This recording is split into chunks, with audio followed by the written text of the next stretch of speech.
Millennium public school की, जो देहरादून में था। इस स्कूल में 12वीं कक्षा में अलका और रुपेश पढ़ते थे, जो एक दूसरे के बचपन से दोस्त थे। रुपेश बचपन से ही बहुत ही शैतान और मस्त मौला लड़का था, लेकिन उसके विपरीत उसकी बेस्ट फ्रेंड अलका बहुत ही शांत और पढ़ाकू लड़की थी। वह हमेशा स्कूल में फर्स्ट आती थी। रुपेश के अलावा उसका कोई और दोस्त नहीं था, तो वह अक्सर रुपेश की चिंता करती थी। वो उसे अक्सर पढ़ाई करने को बोलती थी, लेकिन रुपेश उसकी एक बात नहीं मानता था और कभी पढ़ाई पर ध्यान नहीं देता था। स्कूल में जो भी प्रोजेक्ट बनते थे वह उसे भी कभी नहीं बनाता, हमेशा अलका को ही अपने प्रोजेक्ट्स बनाने के लिए कह देता था। धीरे धीरे दोनों स्कूल से कॉलेज में आ जाते हैं। कॉलेज से एक दिन पहले अलका बहुत घबरा जाती है। फिर वो रुपेश से कहती है, यार रुपेश, मुझे बहुत डर लग रहा है कि अब हम दोनों कॉलेज में आ गए हैं।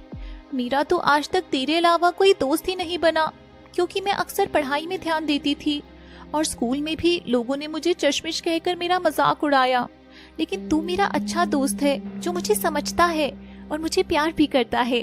क्या कॉलेज में भी ऐसा ही होगा कि सब मुझे चश्मिश बोलेंगे और मेरे से कोई दोस्ती नहीं करेगा? ऐसा कुछ नहीं होगा अलका, हम दोनों आपस में अच्छे दोस्त हैं। और तू चिंता क्यों करती है? अगर कोई तुझसे दोस्ती नहीं करेगा तो मैं तो हमेशा तेरा दोस्त हूँ ना। इस बात की तू टेंशन मत ले, हम दोनों हमेशा दोस्त हैं और रहेंगे। हमारी दोस्ती को किसी और की जरूरत नहीं है, समझी? अलका रुपेश की बातें सुनकर बहुत खुश हो जाती है और अगले दिन वह दोनों कॉलेज में जाते हैं। कॉलेज में पहला दिन उनका बहुत अच्छा था। रुपेश क्योंकि पहले से ही मस्त मौला लड़का था, तो उसने एक दिन में ही अपने बहुत सारे दोस्त बना लिए। लेकिन अलका किसी से ज्यादा बात नहीं कर पाई और लोग भी उसके शांत नेचर को देखकर उससे ज्यादा बातें नहीं करते थे, तो उसकी दोस्ती किसी से नहीं हुई।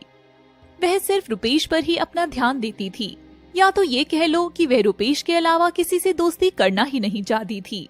फिर एक दिन कॉलेज में एक सुजैन नाम की लड़की आती है। सुजैन एक बहुत ही मॉडर्न लड़की थी और वह जैसे ही कॉलेज में एंट्री करती है तो रुपेश की नजर उससे हटती ही नहीं। पूरा कॉलेज सुजैन को देखकर हैरान हो जाता है, क्योंकि वह देखने में बहुत ही मॉडर्न और सुंदर थी। हर कोई उसे दोस्ती करना चाहता था। रुपेश ने भी अपने दिमाग में सोचा कि इतनी सुंदर लड़की को मेरी गर्लफ्रेंड होना चाहिए, और वह उससे दोस्ती करने के लिए उसके पास जाता है। हाय, मेरा नाम रुपेश है। तुम कॉलेज में नई आई हो? हाँ, मैं कॉलेज में नहीं आई हूँ। मेरा नाम सुजैन है। क्या तुम मेरी मदद कर दोगे? मुझे प्रिंसिपल ऑफिस तक ले जाओगे? हाँ, क्यों नहीं। तुम कॉलेज में नई हो तो मैं तो मदद कर ही सकता हूँ। चलो मेरे साथ, मैं तुम्हें प्रिंसिपल ऑफिस दिखा देता हूँ। रुपेश सुजैन को प्रिंसिपल ऑफिस दिखा देता है। तब तक सुजैन प्रिंसिपल ऑफिस में थी। रुपेश उसका बाहर इंतजार कर रहा था। जैसे ही सुजैन वापस आती है, वह रुपेश को देखकर कहती है, अरे रुपेश, तुम अभी तक बाहर खड़े हो? तुम गए नहीं अपनी क्लास में? मुझे तो लगा था तुम चले गए होंगे, पर तुम मेरा इंतजार कर रहे थे।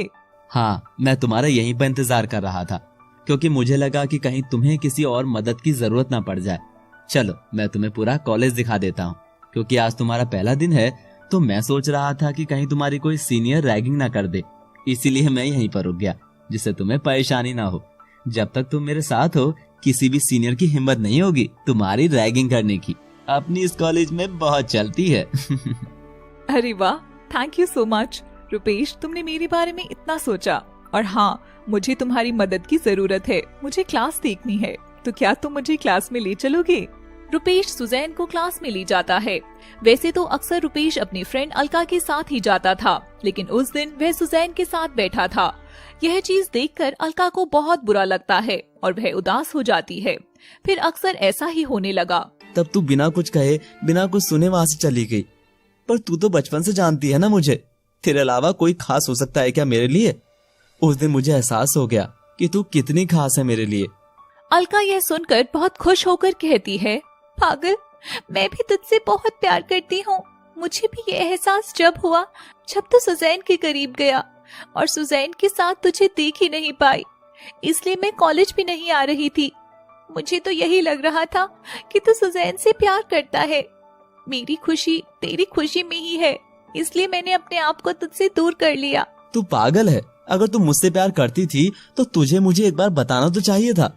बड़ा सैक्रिफाइस करने वाली बन रही थी। कम से कम मुझे एहसास तो दिलाती कि तू भी मुझसे प्यार करती है। पागल, मुझसे दूर होने चली थी। अगर मैं मर जाता तो आज के बाद ऐसी बात नहीं बोलना, वरना मैं भी मर जाऊंगी। और वह दोनों एक दूसरे को गले लगा लेते हैं और दोनों अपने प्यार का इजहार कर देते हैं।